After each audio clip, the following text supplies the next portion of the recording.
제가 군 생활을 할 때 후임을 가장 심하게 괴롭히는 선임이 있었습니다. 언어 폭력은 일상이었고 구타도 너무나 심하게 하는 선임이었습니다.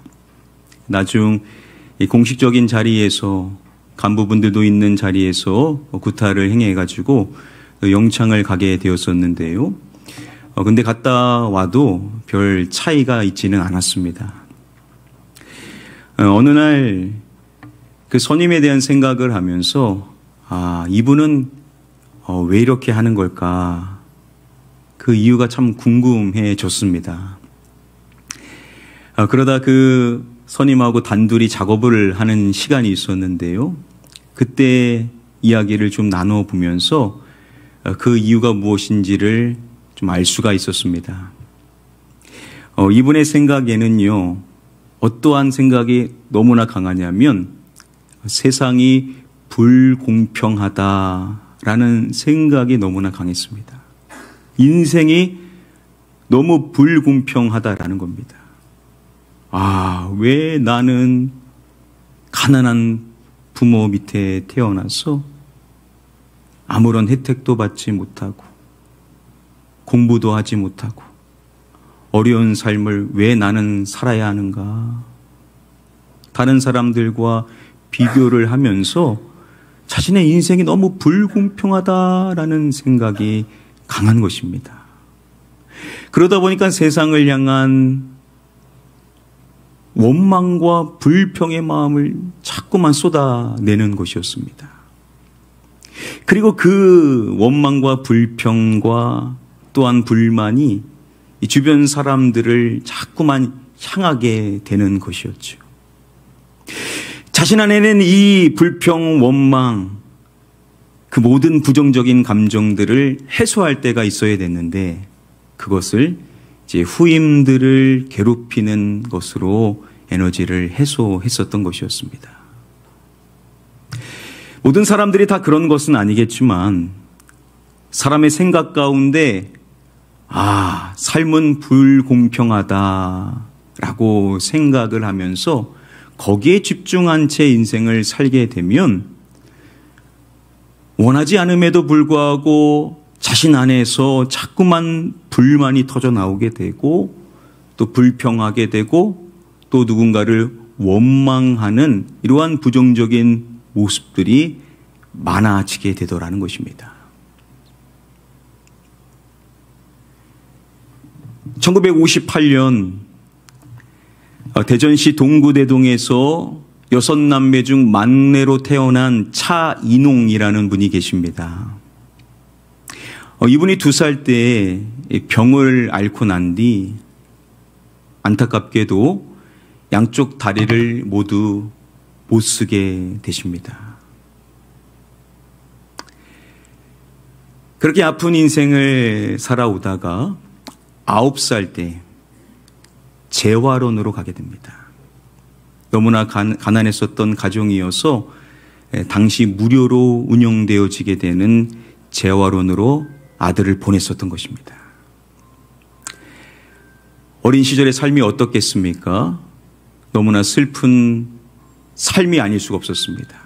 다른 부분들도 다 그렇겠지만 그 어린 시절에 부모님을 떠나서 인생을 살아가야 된다라는 그 하나만으로도 삶이 너무나 슬플 수밖에 없었습니다. 이분은 20살이 되던 때까지도요, 학력이 아예 있지를 않았습니다. 부모님께서 초등학교조차도 보내시지를 않으셨던 것입니다. 여러분, 그러면 이분의 삶을 생각해 보십시오. 어린 시절부터 무슨 생각이 있었겠습니까? 왜 나는 장애를 가져야만 하는가? 왜 내 부모님은 나를 재활원으로 보냈는가? 왜 내 부모님은 이렇게도 가난하신가? 왜 나는 학교조차도 가지 못했는가? 여러분, 이러한 생각이 끊임없이 들지 않았겠습니까? 그리고 이러한 생각들로 인하여서 아마 그는 삶은 불공평하다라는 결론에 이르지 않았을까라는 유추를 해볼 수가 있을 것입니다. 자, 그런데 제가 이분의 영상을 처음 접하게 된 것은 이 내용을 고백하는 사항이었습니다. 이렇게 말합니다. 우리의 그 삶이 공평한 게 아닌가 이렇게 생각하고요. 우리의 삶이 공평한 게 아닌가. 그리고 이어서 고백하는 것이 그래서 더 무엇해요? 라고 이야기를 합니다. 그래서 더 감사해요. 라고 말합니다. 우리의 삶이 공평하다라고 생각을 한다라는 겁니다. 아니, 누구보다도 삶이 불공평하다라고 말할 수밖에 없는 인생임이 분명한데, 그런데 우리의 삶이 공평하다라는 생각을 하고, 중요한 것은 그러한 생각으로 인하여 더 감사하는 삶을 살게 되더라는 것입니다. 여러분, 궁금하지 않으십니까?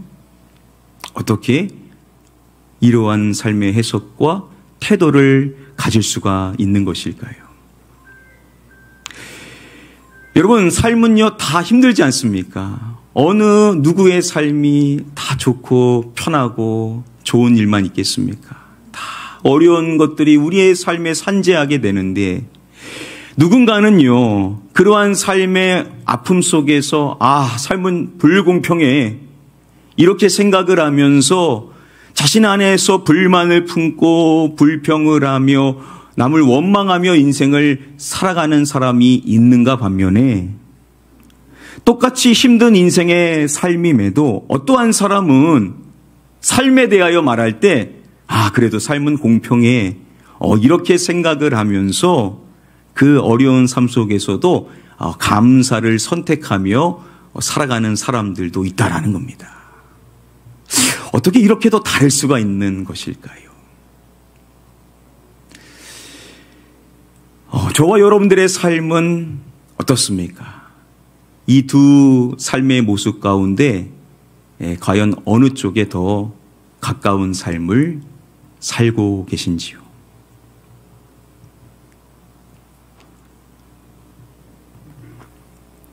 여러분, 성경에 수많은 사람들이 나오는데요, 그 가운데 이 사람 참 억울하다, 이 사람 참 정말 힘들다, 이렇게 생각할 수 있는 대표적인 한 사람을 뽑으라면 우리는 요셉을 뽑을 수가 있을 겁니다.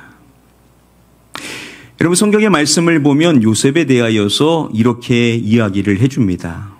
요셉은 노년에 얻은 아들이므로 여러 아들들보다 그를 더 사랑하므로 그를 위하여 채색옷을 지었더니. 아버지 야곱은요, 여러 명의 아들들 가운데 특별히 이 요셉이라는 아들을 사랑했습니다. 얼마나 이 아들만 특별하게 사랑했냐면 이 아들을 위해서만 채색 옷을 입혀주었습니다. 그러니까 요셉만 이 옷을 입고 사는 거예요. 아버지의 특별한 사랑을 받는 거, 그게 왜 문제겠습니까? 그런데 요셉만 그러한 사랑을 받으니까 그의 형들이 요셉을 어떻게 바라보냐면 미움의 눈으로 바라보는 겁니다. 왜 쟤만 아버지의 사랑을 독차지해야 돼? 왜 쟤만 채색 옷을 입어야 돼? 형들의 미움을 받을 수밖에 없었습니다. 하루는 아버지 야곱이 요셉을 형들이 있는 곳으로 보냅니다. 형들의 안부를 확인차 요셉을 보내게 되는데요. 요셉은 아무런 생각 없이 형들이 있는 곳으로 향하게 되는데, 요셉이 가까이 오는 것을 보고 형들이 그를 해할 생각을 합니다. 그리고 요셉이 왔을 때 그를 구덩이로 던져버리게 되죠. 그리고 그를 애굽 사람에게 팔아 넘기게 됩니다. 이렇게 형들로부터 버림을 받게 된 요셉은 애굽의 종으로 팔려가게 되죠. 아버지의 특별한 사랑을 받으며 살아왔었던 요셉이 졸지에 애굽의 종이 된 것입니다. 그래도 성실한 삶을 살아가는 사람이었기 때문에 요셉은 이 보디발이라는 사람의 집에서 가정의 제방상을 감당하는 총무가 됩니다. 그래서 삶이 좀 좋아지는가 싶었는데 보디발의 아내의 모함으로 인하여서 요셉은 누명을 쓰게 되었고 붙잡혀 감옥에 갇히게 됩니다. 노예로 팔려간 것도 억울한데 누명을 쓰고 죄수의 신분이 된 것입니다. 그곳에서도 억울한 일들이 많았지만 그런데 그곳에서 사람들이 꿈을 꾸게 되는 내용들을 해석하는 일을 요셉이 하게 됩니다. 그리고 시간이 흘러서 애굽 왕 바로가 두 가지의 꿈을 꿨는데 그 누구도 이 꿈을 해석하지를 못하는 것입니다. 그럴 때 옥에 있었던 요셉이 소개를 받게 되었고 요셉이 정확하게 바로가 꾼 그 두 가지의 꿈을 해석을 하게 됩니다. 이것을 계기로 인하여서 여러분 요셉이 애굽의 누가 되죠? 총리가 되는 것입니다. 정말 놀라운 일이 아닐 수가 없겠죠. 히브리 민족의 노예였었던 죄수였었던 사람이 애굽의 총리가 되는 놀라운 일이 일어나게 된 것입니다.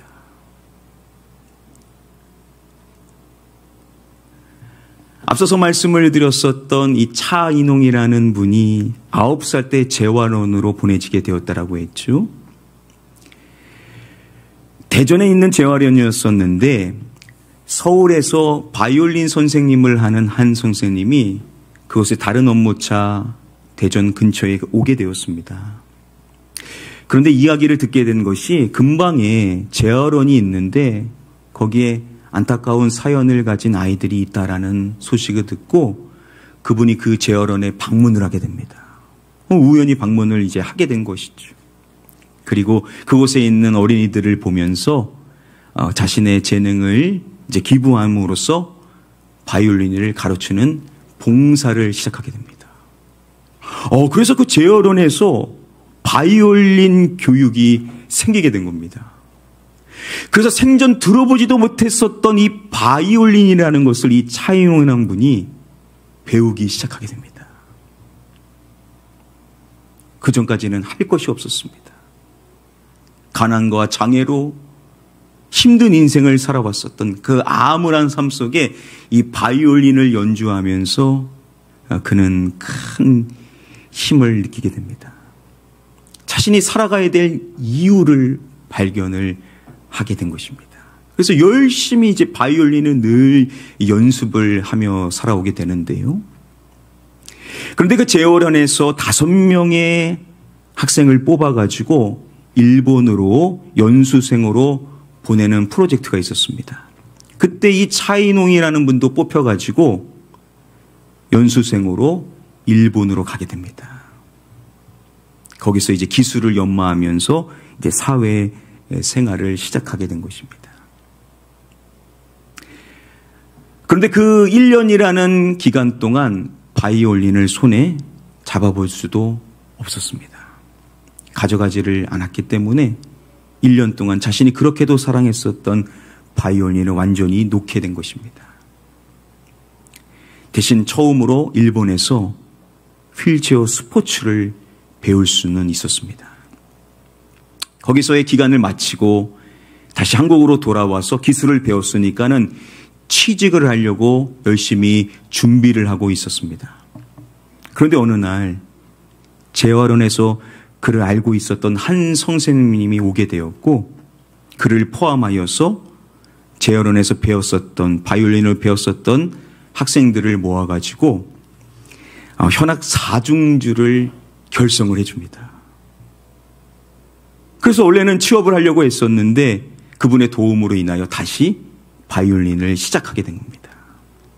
그렇게 열심히 바이올린을 연주하면서 준비를 해오다가 그 사중단을요, 미국으로 유학을 보내주겠다라는 사람들이 생기게 됩니다. 여러분, 초등학교도 나오지를 않았어요. 그래서 그때부터 검정고시를 준비했고 돈도 하나도 있지를 않았습니다. 학비를 포함하여 경비, 생활비까지도 지원을 받아서 말로만 들었었던 미국을 가게 됩니다. 정말 기적과도 같은 유학길이 이제 열리게 된 것이죠. 상상도 못했었던 일, 미국으로 유학을 가게 돼서 거기서 바이올린을 배우고 또 현악 사중주를 배우게 됩니다. 그래서 그곳에서 석사까지 공부를 마칠 수가 있었습니다. 그런데 미국에 더 있고 싶은 마음이 커서 이 비자를 연장하고자 하는 목적으로 박사 학위에 대한 관심을 갖게 되었습니다. 마침 그때 바이올린뿐만 아니라 이 지휘에 대한 이 관심도 갖게 되었던 시기였습니다. 마침 그를 지도해 주셨던 교수님이 이 지휘도 디렉터 역할을 하고 계셨던 분이셔서 오디션을 보게 되었고 합격을 해서 박사학위까지도 시작을 하게 되었습니다. 기적같이 미국에 가서 석사뿐만 아니라 박사 공부까지도 마치게 된 것입니다. 정말 열심히 공부를 해서 박사학위까지 마쳤는데 또 취업을 한다라는 것은 또 다른 현실이었습니다. 취업을 하려고 하니까 너무 자신의 현실을 보니 막막한 겁니다. 오케스트라에 입단을 하고 싶어서 수많은 지원서를 보냈습니다. 그리고 가서 테스트를 하는데 옆에만 봐도요, 실력이 뛰어난 사람들이 너무나 많은 겁니다. 사지 멀쩡한 사람들이 자신보다 더 뛰어난 실력을 갖고 있으니까 자신이 되는 게 자신이 생각해도 이상한 겁니다. 다 낙방을 하게 되었고 결국은 오케스트라에 입단하는 것을 포기할 수밖에 없었습니다. 그래도 이제 먹고는 살아야 되니까 뭘 해야 되는가 고민을 하던 차에 인근에 사는 친구가 치기공사로 일을 하고 있었고 너도 해보면 어떻겠는가 권면을 해 주었습니다. 그래서 당장 살아야 되니까 그래 치기공사가 되어야 되겠다라고 마음을 먹은 상태였습니다. 그래서 그렇게 준비를 하고 있었는데 어느 날 컴퓨터 화면을 통하여서 그의 눈을 사로잡는 것이 있었는데 한 대학교에서 교수를 임명한다라는 공고였습니다. 사실 교수직에 대해서는 한 번도 생각해 본 적이 없었습니다. 왜냐하면 자신이 자격이 된다라는 생각을 해본 적이 없었기 때문이었습니다. 그런데 그 공고에서 자신의 눈을 사로잡았던 부분이 뭐냐면 세 가지 자격 요건이 있는데 첫 번째가 뭐냐면 바이올린을 전공한 사람이고 두 번째가 교수 현악 사중주 리더를 한 사람이었고 세 번째가 뭐냐면 지휘를 할 수 있는 사람이었습니다. 이거 보니까 자기가 살아온 삶이 딱 그랬거든요. 그 세 가지를 하면서 인생을 지금까지 살아왔던 겁니다. 그러니까 자격 요건이 자기가 되는 겁니다. 그래서 전혀 생각해보지도 않았었는데 이끌리듯이 이 교수직을 지원을 하게 됩니다. 그렇게 지원을 했는데 경쟁률이 무려 얼마였냐면 83대 1이었습니다.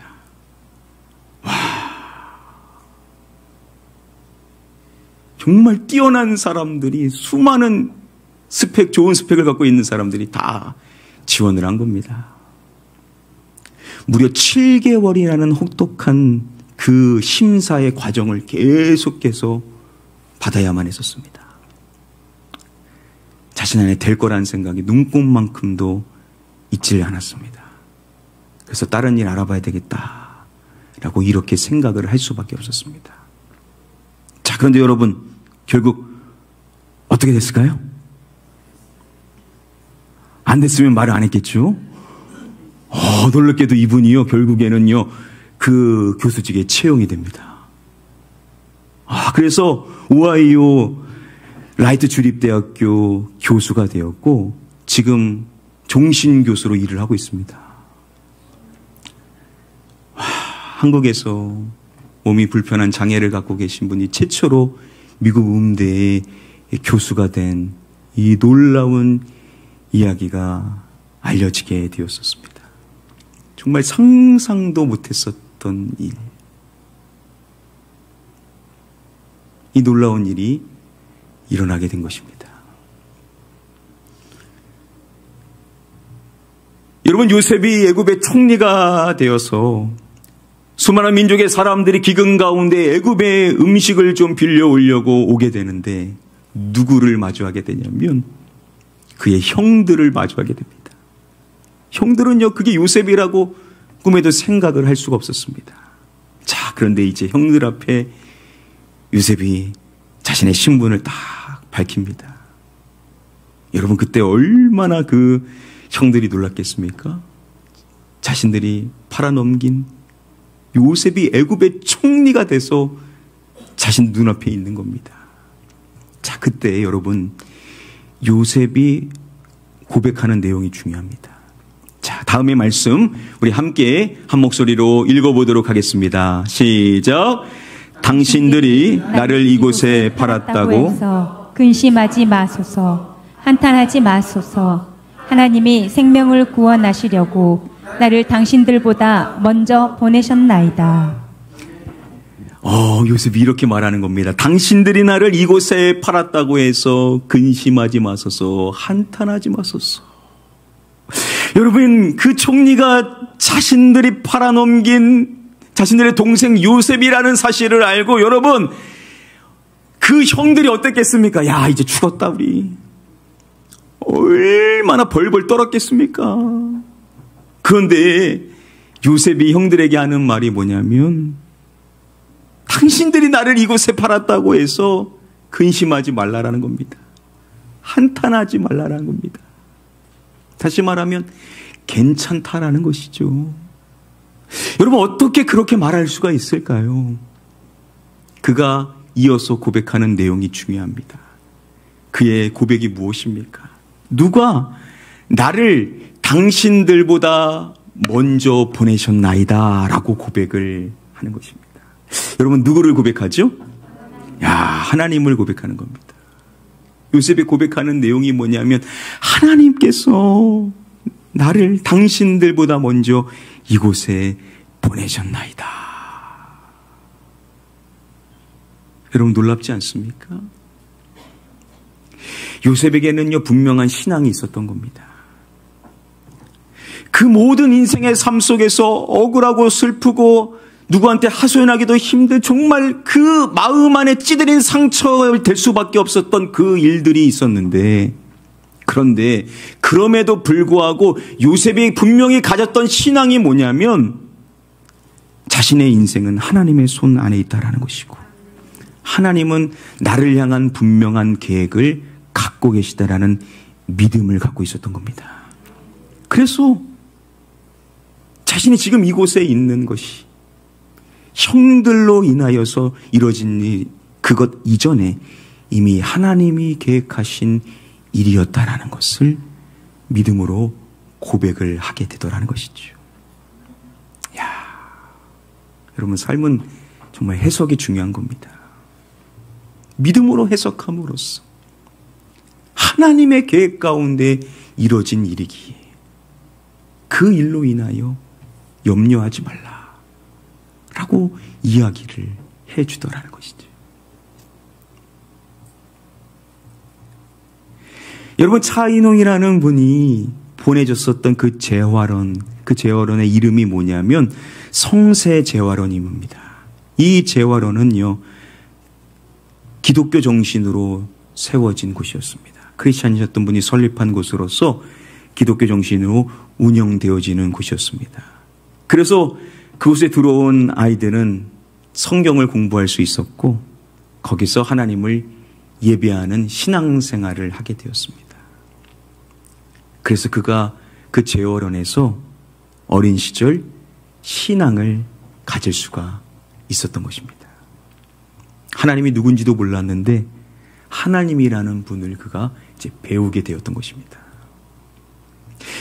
여러분, 그래서 그가 음악의 길에 들어서고 미국으로 가서 그곳에서 많은 좋은 것들을 배울 수 있었던 그 자신의 음악의 길이 그냥 우연히 이루어진 것이 하나도 없었다라고 말하며 그 모든 길을 이끄신 분이 누구라고 고백하냐면 하나님께서 나를 이끌어 주셨다라고 고백을 합니다. 여러분, 그가 1년 동안 일본에 가 있었을 때 바이올린을 손에 만져보지도 못했다라고 했죠. 어떻게 보면 바이올린 연주할 수 없었던 그 시간이 낭비처럼 느껴질 수도 있었을 것인데 거기서 휠체어 운동을 배우게 되었던 것이요, 나중 자신이 지휘를 하는 데 있어서 얼마나 큰 도움이 되었는지를 모릅니다.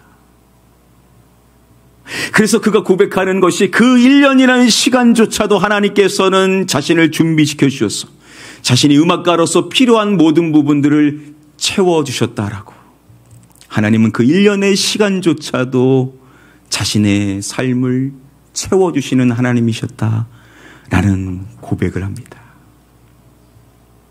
그래서 그가 하나님에 대해서 결론적으로 고백하는 신앙의 내용이 있습니다. 영상 잠시 보시도록 하겠습니다. 9살 때 그 대전의 성세제화원이라는 곳에 저를 이제 보내게 됩니다. 제가 음악가가 되지 않았습니까? 그런데 지금 생각하면 돌이켜보면은 제가 성압이 걸려서 우리 어머님이 나를 그 제화원이라는 곳에 9살 때 보내서 우리 집 형편으로는 배울 수 없었던 바이올린이라는 것을 그 제화원에서 배웠다는 거. 그래서 저는 그렇게 이야기를 합니다. 그 하나님의 어떤 계획 속에서 우리 인생에 그 불필요한 일들이 없다. 맞아요. 버릴 것이 없다. 하나님의 계획 속에 내 인생 가운데 불필요한 일이 없다. 그 어떤 것 하나 버릴 것이 없다라고 고백을 한 것입니다.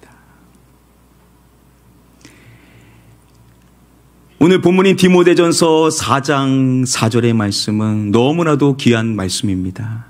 우리 함께 말씀 한 목소리로 읽어보겠습니다. 시작. 하나님께서 지으신 모든 것이 선하매 감사함으로 받으면 버릴 것이 없나니. 여러분, 이 말씀은 물론 문맥 안에서 살펴봐야 된 말씀이지만 이 말씀만 떼놔도 우리는 분명한 교훈을 얻을 수가 있습니다. 여러분, 후반부에서 뭐라고 고백을 합니까? 이것 함으로 받으면 버릴 것이 없나니라고 말씀해 주죠. 여러분, 무엇함으로 받으면요? 감사함으로 받으면 그렇다라는 거예요.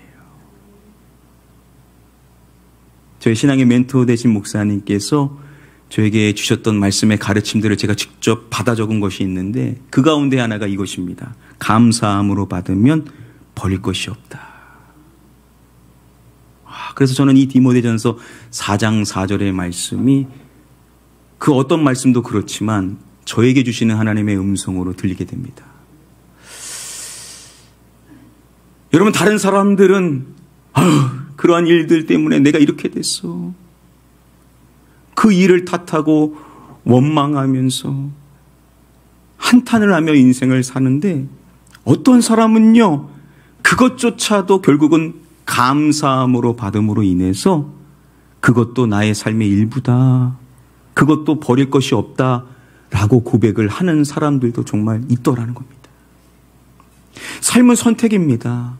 어떻게 해석하고 어떻게 선택을 하냐라는데 감사함으로만 받을 수 있다라고 한다면 여러분, 그 어느 것 하나도 버릴 것이 없는 우리의 삶에 결국 유익이 되고 선이 될 수 있는 줄 믿습니다. 믿음의 사람은 이렇게 할 수가 있다라는 것인데요. 근데 여러분, 세상 일반 서적들을 보십시오. 요즘 서적들 가운데 감사를 말하는 책들이 얼마나 많은지 모릅니다. 감사라는 거예요. 감사하면 유익하다라고. 감사하면 아무리 안 좋은 것도 당신의 삶에 이익이 될 수 있다라는 이야기들을 합니다. 성경의 가르침을 그들도 말하는 거예요. 그런데 여러분, 그러한 것들을 아무리 읽어봐도요, 그 근거가 없어요. 그 철학이 있지를 않습니다. 그런데 오늘 이 말씀은 왜 우리가 감사함으로 받음으로 인하여 버릴 것이 없음을 고백할 수 있는지 그 근거를 분명하게 알려주고 있습니다. 이렇게 말씀하죠. 하나님께서 지으신 모든 것이 무엇하매 라고 말씀을 합니다. 모든 것이 선하매. 하나님께서 지으신 모든 것이 선하다. 여러분, 이 말인즉 그 모든 것을 지으신 하나님은 어떠한 분이시라는 겁니까? 선하신 분이시다라는 것을 내포하고 있는 것이겠죠. 하나님께서 선하신 분이시고 그 하나님이 창조하신 모든 것이 선하다라고 말씀하는 이 말씀 가운데 이 선함에라고 번역이 된 이 헬라어 원어, 이 칼로스라는 단어의 뜻 가운데는 이러한 뜻도 있습니다. 공정한이라는 뜻도 있습니다. 칼로스. 하나님께서는 공정하신 하나님이다. 그분이 창조하시고 그분이 허락하신 것까지도 칼로스, 공정하다라고도 적용을 해볼 수가 있죠. 하나님은 공정하신 하나님이시기에 그래서 우리가 무엇함으로 받으면요? 감사함으로 받으면 그 어느 것 하나 버릴 것이 없다라는 것이죠. 저와 여러분들의 하나님은 칼로스, 선하시고 공정하신 하나님이신 줄 믿습니다. 여러분, 차이눈구스가 우리의 삶이 공평하다라고 생각할 수 있는 그 근거가 뭐겠습니까? 그의 삶을 인도하시고 그가 의지하였었던 하나님, 그 하나님이 어떠하신 하나님임을 그는 믿었냐면 바로 공평하신 하나님을 믿었다라는 것이겠죠. 여러분, 어떻게 삶 자체 그것만 딱 떼놓고 공평하다라고 말할 수가 있겠습니까? 시작부터가 다른데요. 현실적으로는 그렇지 않다라는 겁니다.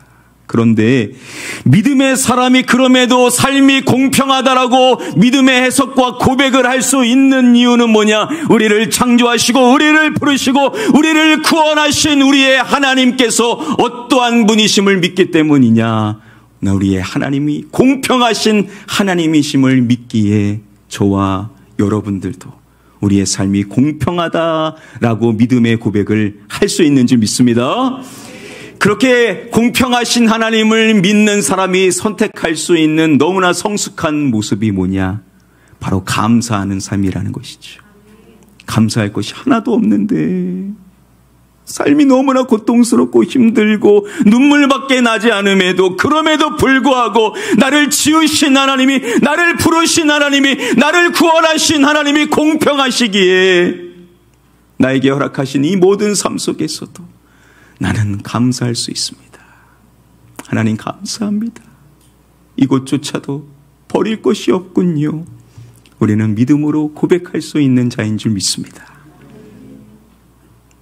지금 주어진 현실이 너무나 슬프고 어려우신 분들도 계실지 모르겠습니다. 여러분, 그럼에도 우리 하나님께서 칼로스, 공정하시고 공평하시고 선하신 하나님임을 우리가 믿지 않습니까? 그러면 우리가 선택할 삶의 태도와 모습, 감사이기. 여러분, 우리는 이 주어진 현실 속에서도 감사함으로써 이것조차도 버릴 것이 없음을 고백할 수 있는 저와 여러분들이 되시기를 축복합니다. 감사함으로 받으면 버릴 것이 없다라는 사실. 여러분, 이 사실을 믿으시고 남은 반년도 모든 것들을 감사함으로 받으셔서 그 모든 것들을 통하여 선을 이루시는 하나님을 만나시고 그 하나님을 예배하시고 그 하나님께 영광을 올려드리실 수 있게 되기를 주님의 이름으로 간절히 축복하며 축원합니다.